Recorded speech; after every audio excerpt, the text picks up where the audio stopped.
These cold winter nights enjoyable. And that is my friend Chris's autobiography, 24 years at the Tap End. So I'm very much looking forward to it again this evening. My Twitter and the radio on Facebook and a text just from people very keen. Yeah. We've got quite a few chapters now. Do you actually realise we're close to having a book? So we're going to have to do maybe a few books. What we really need is a front cover. We still haven't sorted that yet. Should we have two different front covers, like Harry Potter, like one for kids, one for adults? Does that happen? Yeah. I think we should, yeah. What would you like the adult one to be? Well, it could be almost the same, just one of me in the bath in both, but one could be censored, I guess. Well, you would like soap suds up to here. Yeah. Actually, I've just thought, Daniel Radcliffe's in tomorrow. Right. So we need to talk to him about the film of 24 Years at the Tap End and see if he'd like to be in it. Oh, wow. I wonder who he'd like to play. Do you reckon he'd be me, or would he be, like, one of my mates, or... You can ask him. Well, I'll ask him tomorrow. Can you? Yeah. Cool. Maybe we can get the whole Harry Potter team back together. People would love that. You'd go and see that, wouldn't you, if, like, Hermione and Ron were back together, playing different characters. Sounds amazing. Like... Ron could be Sir Dosser. That would be great. Yeah. He'd love that. We can get them all back together again. Who would Hermione play? I haven't really got any girls in 24 years at the Tap End yet. It is quite girl-free, isn't it, Tap End? But my first 24 years of my life were majority at the time girl-free. Right. Have we had any girls in them yet? Wasn't there one where you walked up an escalator with her or something? Oh, yes, on the Date from Hell one, yeah. All right, where are we going today? Right, I thought I'd take you to the 16th year at the Tap End, if you're down for that. I'm down for whatever. Right, ready to go? Ready. Ready. As a 16-year-old boy from Pinner, there wasn't really much to do. Me and my mates would play quite a lot of football, and I was part of a tennis club, so that was a place to go. We would also hang around the War Memorial in Pinner, eating steak slices from the generic popular bakers in northwest London, and we'd fill our time cycling about. Life was good, apart from the fact we struggled to recruit girls into our group. We were pretty awful with girls, but had a break this year through Dougsy's sister Jo, who introduced us to a couple of girls, Roisin and Aoife, who we ended up having a lot of laughs with over the year. Did they have a steak slice? No, they were never that keen on the steak slices, them. It was mainly just me and the boys. Yeah. The difference between the girls and us is that they were quite cool, and often went out in the evenings. We weren't old enough to take shelter in the pub, and in the evenings we couldn't really go out proper clubbing. But in my 16th year at the Tap End, Roisin and Aoife announced that they were going to an under-18 club night at Destiny's in Watford. To make myself look cool, I pretended that I had been loads.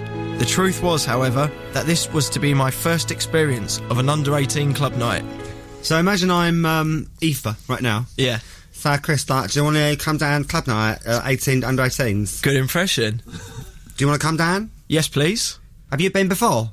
Yeah, loads. What's it like? It's really good. What happens? I would have got a bit stuck at that point because she didn't probe any further, did she? No, you just not went, really. Yeah, I've been before, loads. It's just like, yeah, cool, let's do it, let's get the tickets, it's all fine. A week before the night, I picked up my ticket in the day from the club, and from that point onwards began preparations. This was a step up from school discos. A Ben Sherman wouldn't do the job anymore like when I was younger. I didn't have an extensive range of pulling shirts at that age, and decided to ring the club to research the door policy. Do you have an extensive range of pulling shirts now? Now, reading that, I don't really, do I?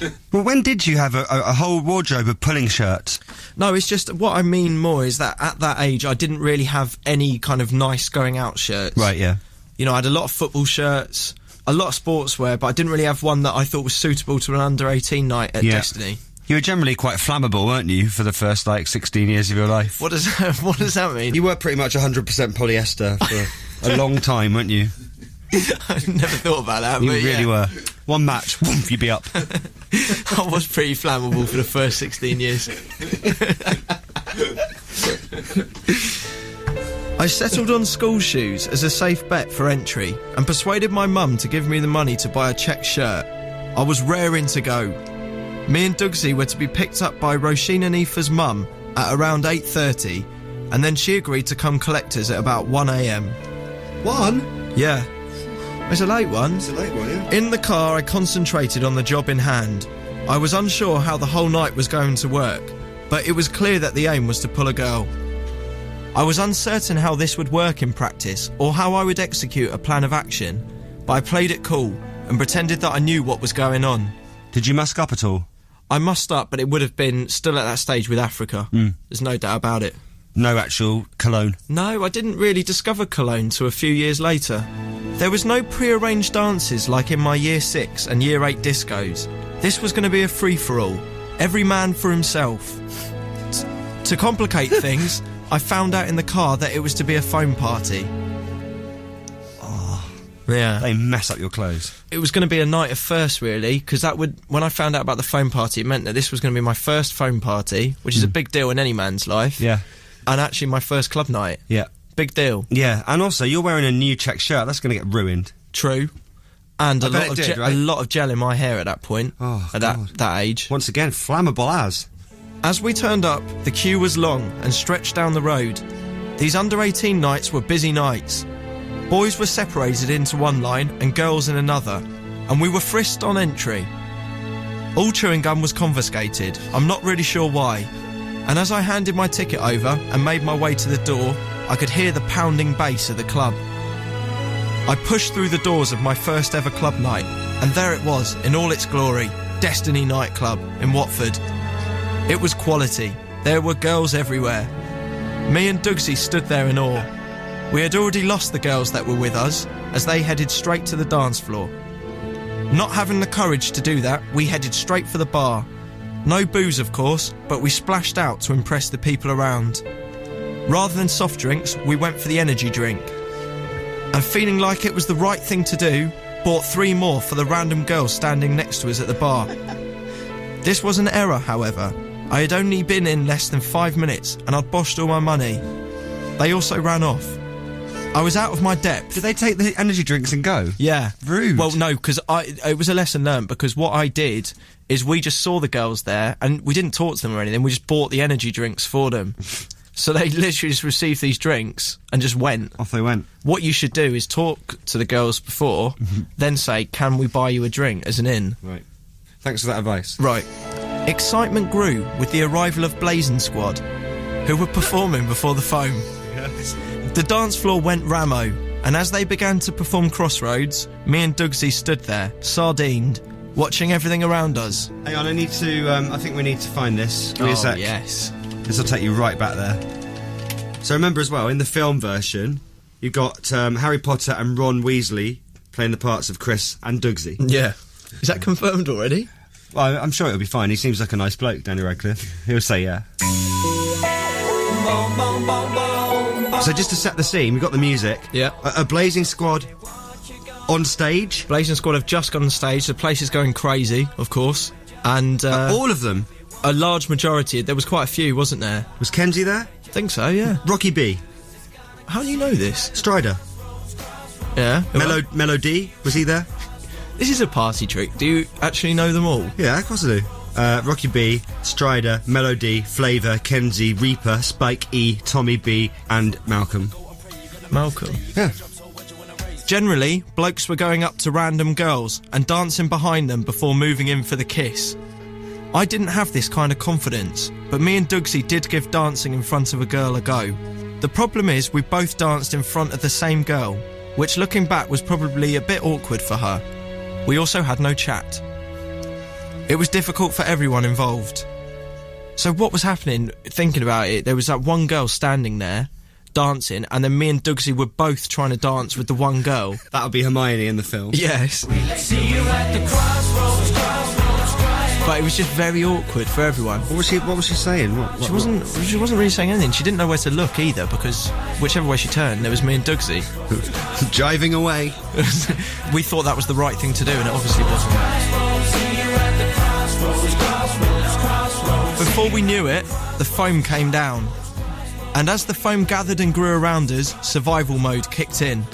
And in a panic, I fought my way off the dance floor. The first time that happened to me, I was properly scared. You don't expect it to be that deep. And suddenly, it's there. Yeah. I thought something was going wrong. Yeah. Basically. Yeah. Mistaken for looking like I was fighting, I was forcibly removed and exited through the front door. Dugsy followed close behind. As the Hang on a second, were you chucked out? Yeah. Why? Because I started thrashing around in the foam trying to get out. Help! Did you have your arms in the air? I was panicking. I had two hands on Dugsy trying to raise above the foam. I thought I was going under. And security took that to mean that I was fighting and promptly kicked me out. You're only fighting the foam. Yeah, well, they didn't think I was. They thought me thrashing around in the foam was I'd lost it or something. Unlucky. Dugsy followed close behind. As the security held me outside, waiting dads looked on frowning. There was loads of them, all judging me. So every girl in there, their father was outside that club. Yeah. So when I got removed with my, hands behind my back, security leading me out, all the dads of Watford looked on. Yeah. It wasn't long before Aoife's mum came to pick us up. Thinking it would be cooler, I pretended to the girls that I had actually been kicked out for fighting. I didn't have the face to tell them it was because I was scared of the foam. It had been several lessons learnt, the primary one being, don't buy drinks for girls without speaking to them first. It's a waste of money. Or do what the Hoff used to do and send dinner. Yeah, you've said this before. And they liked that, didn't they? Yeah, I was out with him one time. This is before he had his lovely girlfriend now. And I think he liked the look of these girls. So he asked the waiter to replate his dinner and send it over to the girl. You don't remember what the dinner was, do you?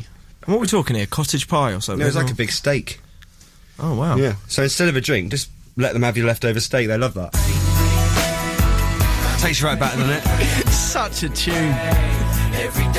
This is just before the phone comes down and Chris starts to struggle. He gets chucked out by security because they think he's fighting. Oh. Did you enjoy that? Yeah, I did, very much. And it's made me miss Blazing Squad a little bit. Flip Reverse, now that's another tune.